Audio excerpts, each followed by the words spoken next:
ইরানের পারমাণবিক কর্মসূচি ঘিরে যুক্তরাষ্ট্র নতুন করে কঠোর অবস্থান নিয়েছে।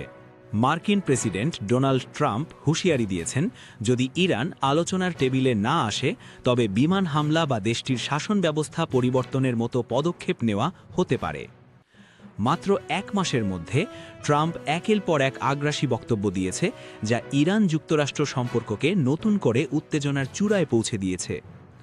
মূল ঘটনা ২৯ ডিসেম্বর ফ্লোরিডায় ইসরায়েলের প্রধানমন্ত্রী নেতানিয়াহুর পাশে দাঁড়িয়ে ট্রাম্প বলেন, ইরান আবার অস্ত্র তৈরি করলে যুক্তরাষ্ট্র ভয়াবহভাবে আঘাত হানবে। ২ জানুয়ারি ইরানে বিক্ষোভ শুরু হলে ট্রাম্প বলেন, হত্যা করা হলে যুক্তরাষ্ট্র বিক্ষোভকারীদের রক্ষা করবে।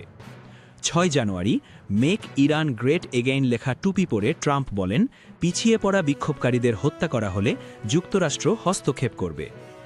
১০ জানুয়ারি বিক্ষোভে শতাধিক নিহতের খবর আসে, ট্রাম্প সামাজিক যোগাযোগ মাধ্যমে জানায় যুক্তরাষ্ট্র সাহায্য করতে প্রস্তুত।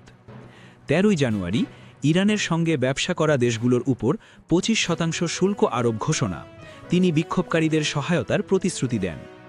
১৪ জানুয়ারি মৃত্যুদণ্ডের আশঙ্কা থাকা সত্ত্বেও ট্রাম্প জানান, ইরানে হত্যাকাণ্ড বন্ধ এবং কোনো একক পদক্ষেপে সন্তুষ্ট নন। ২২ জানুয়ারি মার্কিন যুদ্ধজাহাজ ও রণতরী মধ্যপ্রাচ্যে মোতায়েনের ঘোষণা।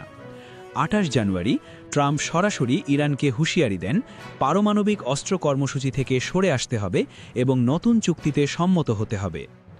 সব মিলিয়ে যুক্তরাষ্ট্রের মূল দাবি একটাই, ইরান যেন পারমাণবিক অস্ত্র কর্মসূচি থেকে সরে আসে এবং নতুন চুক্তিতে সম্মত হয়। সেই লক্ষ্য পূরণে ওয়াশিংটন সামরিক চাপসহ সব বিকল্প খোলা রাখছে।